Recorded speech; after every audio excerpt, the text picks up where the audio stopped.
can. Remember when kids played outside until the streetlights came on and TV channels signed off with the national anthem? If you're nodding your head, you're about to take a nostalgic trip back to the good old days. Today we're uncovering 25 things only baby boomers will remember. Let's dive in. Number 25, moon landing. Can you believe it's been over 50 years since Neil Armstrong took that legendary first step on the moon? The moon landing is one of the most iconic incidents in history. On July 20th, 1969, American astronauts Neil Armstrong and Edwin Buzz Aldrin became the first humans ever to land on the moon. About 6.5 hours later, Armstrong became the first person to walk on the moon. As he took his first step, Armstrong famously said, "That's one small step for man, one giant leap for mankind." The Apollo 11 mission occurred 8 years after President John F. Kennedy announced a national goal of landing a man on the moon by the end of the 1960s. Apollo 17, the final manned moon mission, took place in 1972. Number 24. Video rental stores. Ah, the days of browsing through rows of VHS tapes, trying to find the perfect movie for the weekend. Who else misses the excitement of walking into a video rental store? Baby boomers remember the thrill when visiting rental stores for videos. The browsing shelves are filled with VHS tapes, and they carefully select movies for the night. For many, the video store was a communal place, where they could have their horizons broadened by little more than some shocking box art, or reliably find that favorite movie they'd seen 1,000 times. Rental stores represented possibility, adventure, and very often togetherness. Though some specialty video rental shops survive, the golden age of the video store is over. Browsing the wide variety of online streaming options has largely replaced wandering the aisles of the local rental shop, but the memories remain. Number 23. Star Wars. Raise your hand if you were blown away by the epic saga of Luke Skywalker and Darth Vader. Young farm boy Luke Skywalker is thrust into a galaxy of adventure when he intercepts a distress call from the captive Princess Leia. The event launches him on a daring mission to rescue her from the clutches of Darth Vader and the evil Empire. The 1977 film created a cultural phenomenon with imaginative storytelling and groundbreaking effects. The craze for watching this movie was on everyone, old and young. For many baby boomers, this is more than just a film. The Star Wars franchise has seeped into the American fabric, launching Star Wars-themed products and even theme parks. When it was released, young people couldn't get enough, so it became a trilogy, which then became an entire franchise that is still releasing TV shows and movies. George Lucas's space epic has colonized our imagination, and it is hard to stand back and see it simply as a motion picture, because it has so completely become part of our memories, Roger Ebert wrote. Number 22. The disco era. The 70s were all about hitting the dance floor and letting loose to the groovy beats of disco music, defined by pulsating rhythms, flashy outfits, and unforgettable dance moves. The Manson murders and tragedy at the Altamont Free Festival seemed to ring the end of the hippie movement, and many people started to trade their tie-dyes in for neckties and return to participating in society. Rarely does a dance movement fit so precisely within a decade. 70s disco was born on Valentine's Day 1970, when David Manusco opened The Loft in New York City, and it rapidly faded in 1980.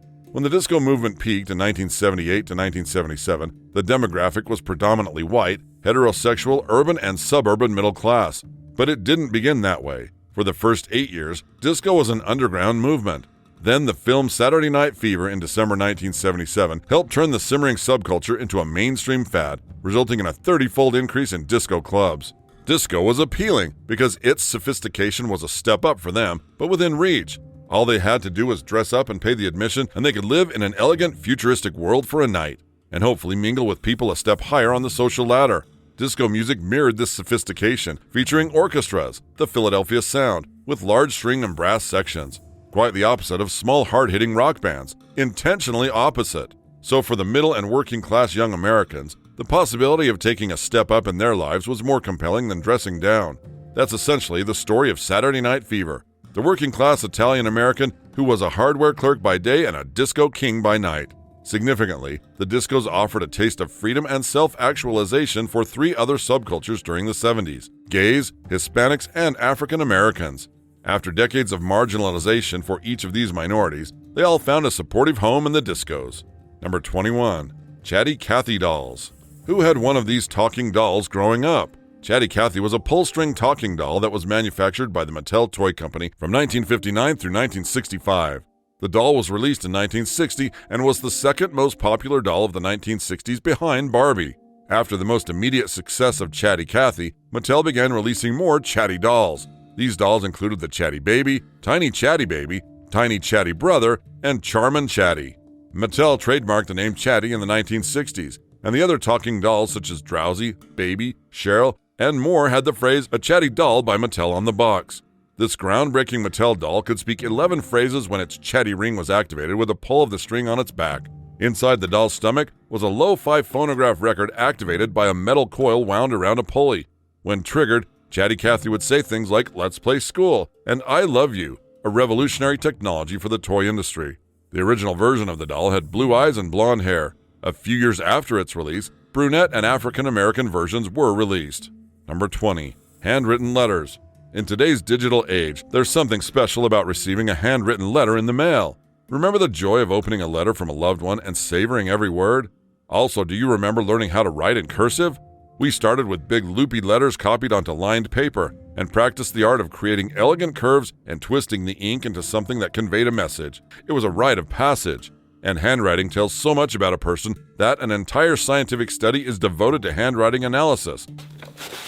It just gives that old paper texture that I really like. I'm all about textures. I don't have a brush, so I'm just gonna use my fingers. Actually, I do have a brush, but I just don't wanna have to wash it. Called graphology, providing insight into one's emotional state, health, and more. How exciting it was to open the mailbox and find a letter in grandmother's distinctive handwriting, a friend's clumsy letters on camp stationery, an invitation to a wedding or graduation. The reason for handwritten correspondence was endless, in the days before email, texting, and instant messages. While you might be prepared to send holiday cards to friends, loved ones, business associates, and the like, December 7th is designated as Letter Writing Day, providing a perfect reason to pen a note to someone and surprise them. After all, how often do we receive good news or correspondence for no particular reason at all in the mail? Number 19. Rubik's Cube. Hours of frustration and satisfaction rolled into one tiny puzzle. The puzzle craze challenged problem-solving skills and perseverance. Baby boomers can remember the craze of the Rubik's Cube when they spent plenty of hours solving them, twisting and turning the colorful block to solve the puzzle, and challenging their skills in solving a problem. In the spring of 1974, a young Hungarian architect named Erno Rubik became obsessed with finding a way to model three-dimensional movements to his students. After spending months tinkering with blocks of cubes made from wood and paper, held by rubber bands, glue, and paper clips, he finally created something he called the Buvoskoka, or Magic Cube. The invention, eventually renamed the Rubik's Cube, would become the most popular puzzle toy in the world, with more than 350 million sold as of 2018. The cube also inspired numerous artworks and films and spawned a competitive sport called speed cubing that fills arenas with teenagers racing to complete the puzzle in the shortest amount of time. Number 18. Go-Go Boots. The Go-Go Boot conjures up visions of teenage gazelles dancing and striking white Go-Go boots, poignantly accessorized with tiny mini dresses and signature flip hairstyles. The Go-Go Boot first emerged in the 1960s and revolutionized the concept of fashion boots. Its history can be traced back to London, where designer André Courreges first introduced this iconic footwear in his 1964 collection. The Go-Go Boot quickly gained popularity and became synonymous with the mod culture of the time. Mod culture, with its emphasis on modernity and glamour, was all about pushing boundaries and embracing new and bold fashion trends. The Go-Go Boot perfectly embodied this spirit, with its sleek silhouette, high-shine vinyl or patent leather material, and bold colors like white, black, and metallics. What made the Go-Go Boot truly revolutionary was its association with empowerment. It was a symbol of independence and liberation for women who embraced the changing times of the 1960s.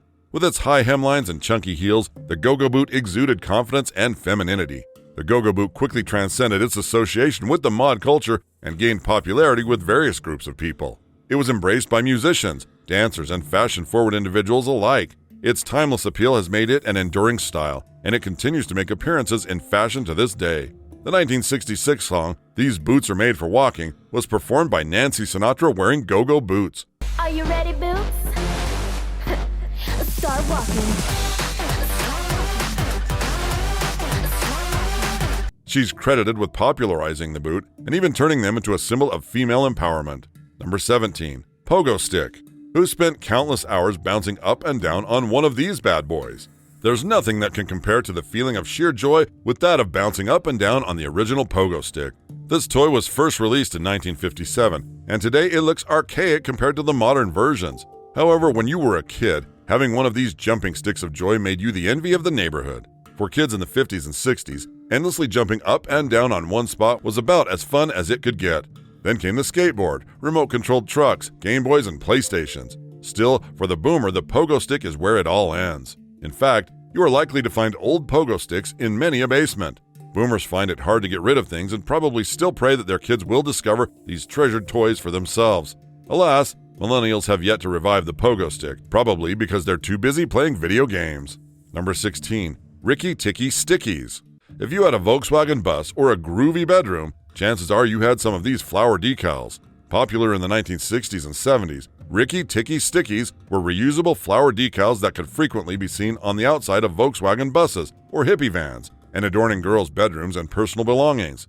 Eventually, new designs were added, and they could be seen on cabinets at people's homes. Although they were associated with the hippies and flower power movement, the stickers were actually the brainchild of an ad man named Don Crack in 1967. They were an immediate success, and by 1968, over 90 million packs of them had been sold. Number 15. Pong. Before there were high-tech gaming consoles, there was Pong. Pong was one of the earliest arcade video games ever introduced. The game was created by Alan Alcom as a training exercise until it was manufactured by Atari and released in 1972. Pong's popularity ran rapidly, and it was the first commercially successful video game. Pong is credited with helping move the video game industry forward and even inspire the first ever home console, the Magnavox Odyssey. As a result of Pong's success, However, the game was successful enough to allow Bushnell and Dabney to start their own company called Atari, with the intent of designing and licensing their games to other manufacturers. Atari was then forced to release sequels to the original game and eventually new games entirely. Number 14. No Caller ID. Imagine a time when you had no idea who was calling you until you picked up the phone. Caller ID was only invented in the 70s and introduced to landline telephones in the late 1980s. This technology has come a long way since its introduction in the late 1970s, and it's still evolving today. The first known reference to the idea of displaying caller information on call receivers' phones was made in 1967 by AT&T Bell Labs engineer Amos E. Joel Jr. He proposed that telephone companies create a system that would allow people to identify who was calling them before they answered the phone. It took more than 10 years for this concept to become reality. In 1978, AT&T introduced the Caller Identification System, or CIDS, which allowed customers with compatible phones to see who was calling them before they answered. And hey, if you find that you can't even track down the doc's phone number when you're stuck in 1955, well, you know what? You can just use the operator number. You just dial 0. And that's the big one. That's going all the way around. This service eventually became known as Caller ID or Caller Identification. Number 13. Movies with intermission. Who else remembers the excitement of waiting for the intermission during a long movie? It was the perfect time to grab some popcorn and stretch your legs before diving back into the story. In cinema's early days, intermissions were necessary to allow projectionists to change out film reels. When the French silent film The Loves of Queen Elizabeth opened in New York in 1912, it consisted of 4 whole reels and an individual intermission accompanied each. As time went on, intermissions helped meet other needs. Having a brief break in the picture encouraged patrons to get up and refill their popcorn. This made theaters even more money on concessions, one of their highest areas of income. Who could forget this gem? For most of the 1950s through 1970s, intermissions marked epics. From Seven Samurai in 1954 and its Mad, Mad, Mad, Mad World in 1963 to The Sound of Music, 1965, and The Godfather in 1972, many of cinema's most remembered films have the intermission in common, and, in retrospect, it gives them a somewhat regal flair even when seen in one's living room. Such breaks are more akin to a live theater experience, and that association gives a film's viewing an event-like quality. But as time moved on, pushing extra screenings onto the schedule became more important than popcorn, and, with the surge of multiplexes springing up in every shopping mall, concern grew that such a break gave sneaky sorts the opportunity to jump into another darkened theater. And so with the passing of 1982's 3-hour biopic Gandhi, It's gotta work.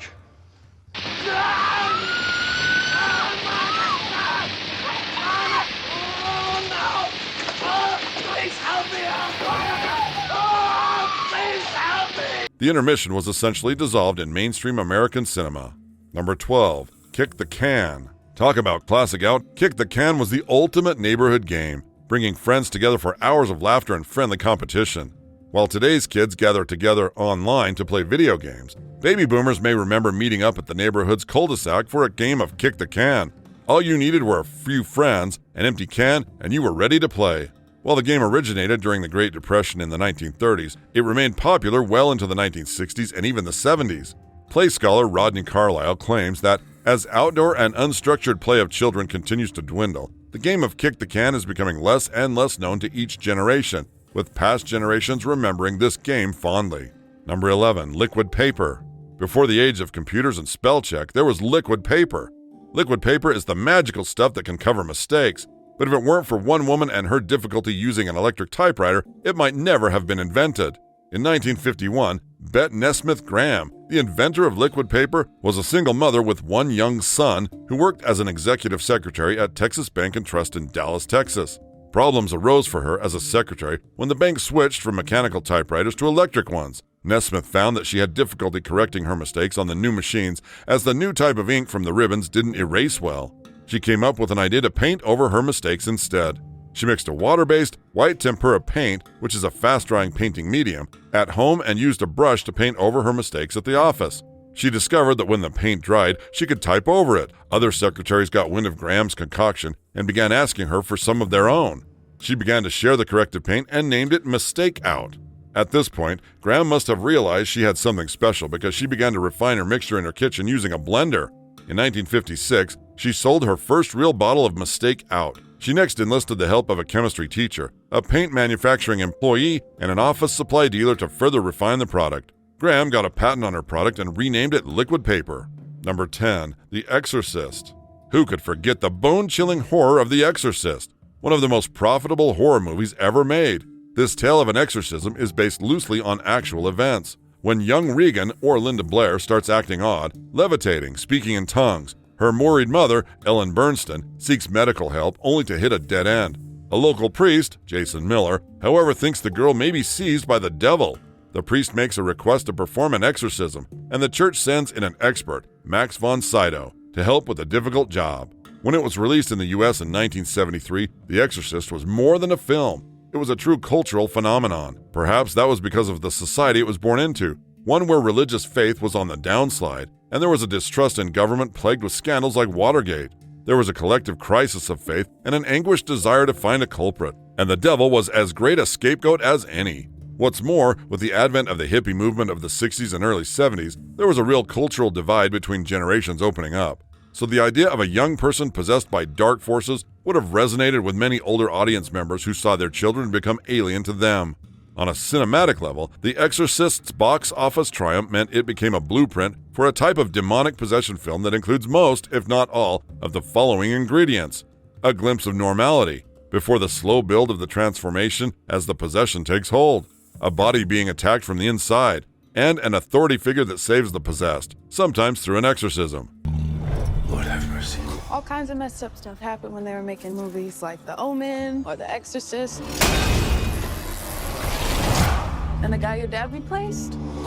Everything's cursed. 1977, Stigmata in 1999, The Rite in 2011, and The Exorcism of Emily Rose in 2015. And again, all the Conjuring films.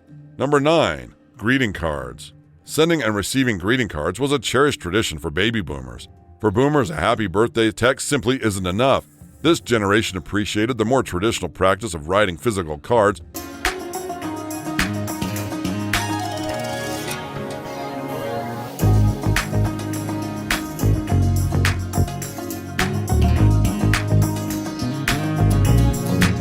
for their sentimental touch and personal gestures. While these paper cards cost $3 to $6 each and can seriously add up over time, the price is well worth it for boomers. While younger generations opt for an emoji-filled text or social media post, boomers appreciate the offline connection and higher emotional value they believe physical cards offer. Number 8. Super Ball. The original bouncy ball that had us bouncing off the walls with excitement. 1964 saw the invention of a crazy bouncing ball that became so popular it was even handed out to White House staff. While the material that made it had a cool space-age sounding name, Zectron for baby boomers, Super Ball just seemed to say it all. A super ball, or Super Ball, is a toy bouncy ball based on a type of synthetic rubber invented in 1964 by chemist Norman Stingley. It is an extremely elastic ball made of Zectron, which contains the synthetic polymer polybutadiene, as well as hydrated silica, zinc oxide, stearic acid, and other ingredients.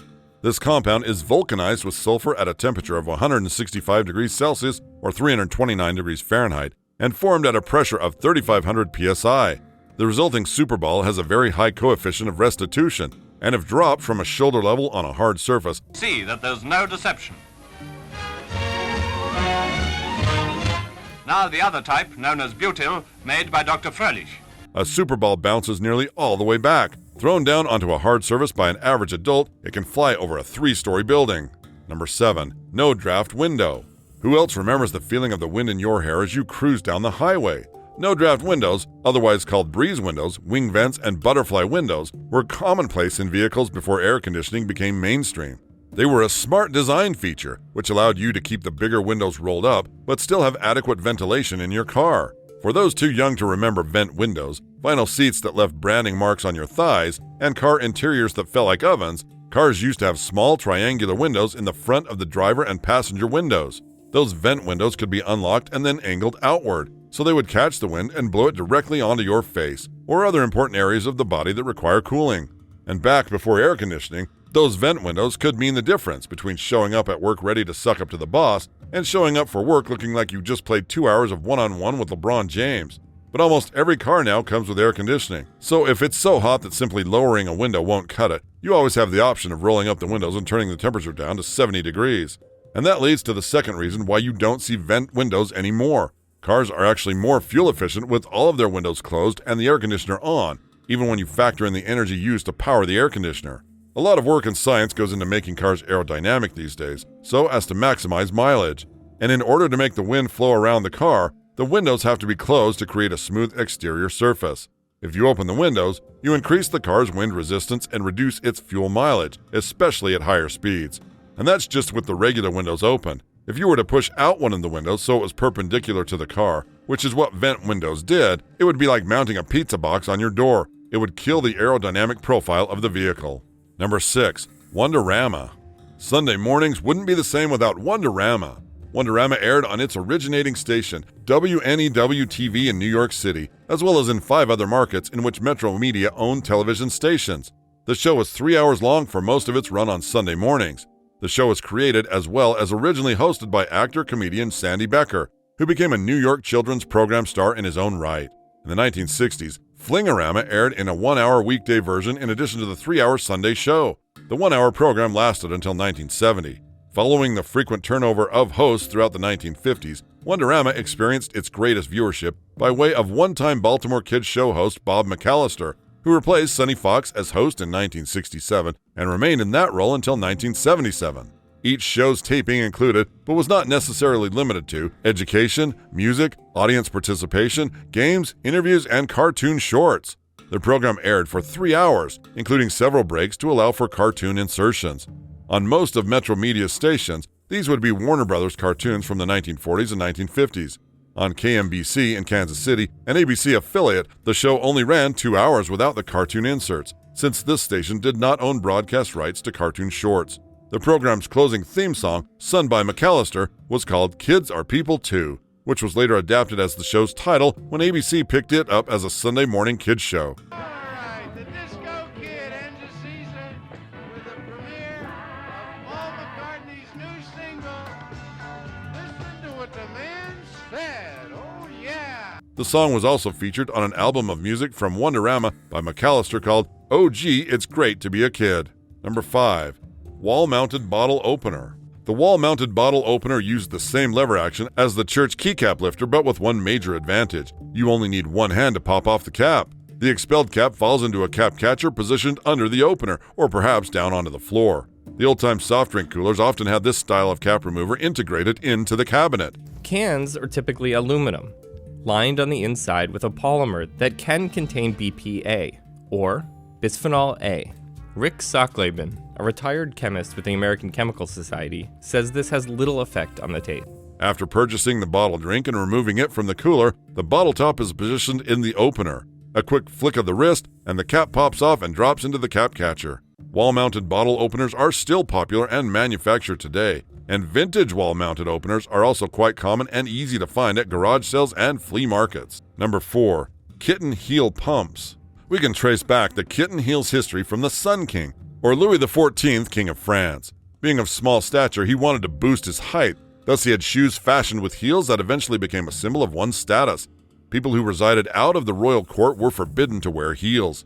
Come to the 1950s, heels came into trend. Stilettos became a staple in every woman's closet, thanks to French shoe designer Roger Vivier. This type of shoe was seen as a symbol of femininity and beauty, and a blatant showcase of one's sexuality. Stiletto had heels with 5 inches at least, making the wearer walk on their toes, imbibing a feline-like movement. Thus, young ladies and teenage girls were not allowed to wear stilettos. It was because of this that Roger also whipped up a low heel considered to be the trainer heel for the young ladies, hence it bore the name of kitten heels. By the 1960s, kitten heels were at the peak of their popularity after women of all ages discovered its comfort and practicality. It officially became the shoe of the moment when actress Audrey Hepburn wore them in her films like Sabrina, Breakfast at Tiffany's, and Funny Face.